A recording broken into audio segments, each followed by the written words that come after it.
Number 2 पर है Pedro Alonso Lopez.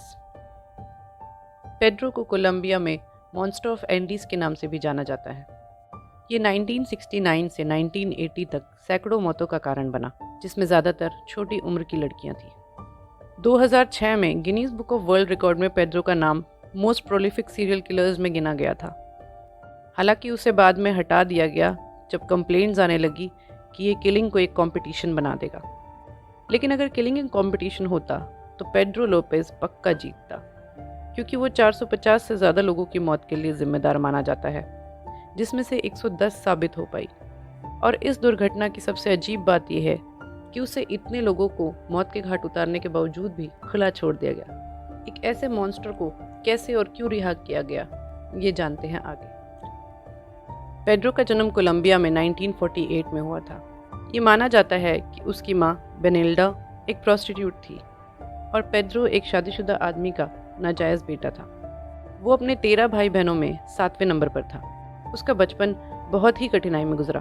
एक बच्चे को एक मॉन्स्टर में कैसे बदला जाता है, ये हमें पेड्रो के बचपन में देखने को मिलता है। जब पेड्रो 8 साल का था तब उसकी माँ ने उसे रंगे हाथ अपनी छोटी बहन के साथ छेड़छाड़ करते पकड़ा और उसे घर से निकाल दिया। वो कोलंबिया की सड़कों पर भटकने लगा।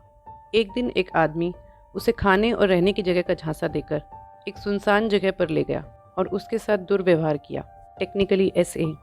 इस घटना के बाद पेड्रो बहुत डर गया और उसने एक सड़क पे घूमने वाली बच्चों की गैंग को ज्वाइन कर लिया ताकि उसे ऐसे लोगों से प्रोटेक्शन मिल सके। ये गैंग छोटी मोटी चोरियां और सस्ते नशे में डील करती थी। इसी दौरान पेड्रो को आशा की एक छोटी सी किरण नजर आई जब अमेरिका के एक कपल ने उसे अडॉप्ट कर लिया और उसे अनाथ बच्चों के स्कूल में भर्ती करा दिया। मगर कुछ समय बाद ही पेड्रो वहां से भाग गया। कुछ लोगों का मानना है कि उस स्कूल के एक टीचर ने उसके साथ SA किया था, पर कुछ लोगों का ये भी मानना है कि वो एक टीचर के साथ भाग गया था। पेड्रो 18 साल की उम्र में फिर से सड़कों पर पहुंच गया था। उसने गाड़ियों को चोरी कर बेचना शुरू किया। एक दिन वो गाड़ी चोरी करता हुआ पकड़ा गया और उसे जेल भेज दिया गया। जेल में फिर से उसके साथ ऐसे हुआ जब 3 कैदियों ने उसे अकेला पाकर उसके साथ दुर्व्यवहार किया। अपने साथ हुई इस दर्दनाक घटना का बदला लेने के लिए लोपेज ने उन तीनों कैदियों को जेल में ही मार डाला। अब जेल में उसे कोई हाथ लगाने वाला नहीं था। सब उससे डरने लगे और कुछ लोग उसकी इज्जत भी करने लगे। जब लोपेज जेल से रिहा हुआ तो वो पेरू चला गया। पेरू में उसने बहुत सी लड़कियों को अगवा किया, उनके साथ गलत व्यवहार किया और फिर उन्हें मौत के घाट उतार दिया। वो एक समय पर इतनी ज़्यादा लड़कियों को मार रहा था कि माना जाता है कि वो हफ्ते में 3 लड़कियों को अपना शिकार बनाता था। उसकी विक्टिम ज़्यादातर 9 से 12 साल की छोटी लड़कियां थीं। जब उसके पकड़े जाने पर उससे ये पूछा गया कि उसने ऐसा क्यों किया, तो उसका जवाब था कि मैंने बचपन में ही अपना इनोसेंस खो दिया था और मैं ये चाहता हूँ कि मैं ज़्यादा से ज़्यादा लड़कियों के साथ ऐसा कर पाऊँ।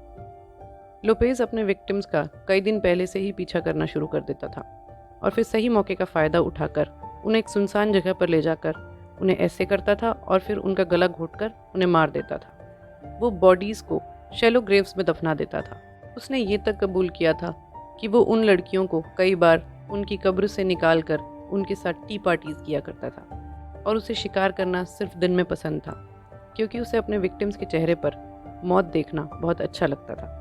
एक समय पर लोपेज ने बहुत सी गरीब और आदिवासी लड़कियों को लगातार मौत के घाट उतार दिया। एक दिन उसे एक लड़की को अगवा करते हुए एक आदिवासी ने देख लिया और उन्होंने उसे गले तक मिट्टी में दफना दिया। वो चाहते थे कि वो उस पर शहद डाल दें और चींटियां उसे जिंदा खा जाएं, मगर तभी वहाँ अमेरिका का एक एम्बेसडर आ गया। उस पादरी ने वहाँ के आदिवासी लोगों को समझाया कि इसे पुलिस को दे देना ठीक रहेगा। इसी तरह एक बार इक्वाडोर में भी एक लड़की को किडनैप करते हुए वो पकड़ा गया था। इससे पहले कि भीड़ उसे मार देती, वहाँ पुलिस पहुँच गई और उसे वहाँ से ले गई। पुलिस ने जब उससे पूछताछ शुरू की तो शुरू में तो लोपेज ने कुछ भी नहीं बताया। फिर एक दिन उसकी जेल सेल में एक पुलिस वाले को कैदी के रूप में भेजा गया। तब पेड्रो ने सभी राज उस पुलिस वाले के आगे खोल दिए और उसने बताया कि उसने किस तरह कितनी लड़कियों को मारा।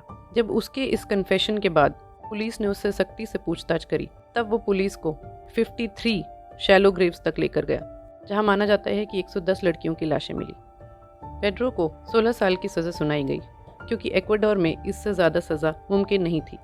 इन 16 साल में से भी उसे 2 साल पहले रिहा कर दिया गया। वहाँ से निकलते ही उसे कोलंबिया की पुलिस ने अरेस्ट कर लिया और कोलंबिया में उस पर केस चलाया गया। पर ज़्यादा सबूत ना होने के कारण उसे दिमागी तौर पर अस्थायी मानकर उसे जेल की बजाय मेंटल हॉस्पिटल में शिफ्ट कर दिया गया, जहां वो सिर्फ 3 साल तक रहा। जब कुछ समय के बाद डॉक्टर्स ने उसे दोबारा इवैल्यूएट किया, तब उन्होंने उसे मानसिक रूप से ठीक पाया और उसे बेल के पैसे भरवा कर रिहा कर दिया, इस शर्त पर कि वो हर महीने पुलिस में हाजिरी देगा। बट ऑब्वियसली पेड्रो वापस क्यों जाने वाला था? उसे जैसे ही मौका मिला वो भाग गया। बाद में कोलंबियन पुलिस ने इंटरपोल में भी उसके अरेस्ट के ऑर्डर्स जारी किए, मगर वो आज तक पकड़ा नहीं गया है। कोलंबिया के कई लोगों का मानना है कि वो आज भी कोलंबिया में सड़कों पर एक बेघर आदमी की तरह घूम रहा है और आज भी मर्डर्स कर रहा है। पर जब तक उसे दोबारा जेल में नहीं डाला जाएगा, साउथ अमेरिका की कोई भी लड़की सेफ नहीं है।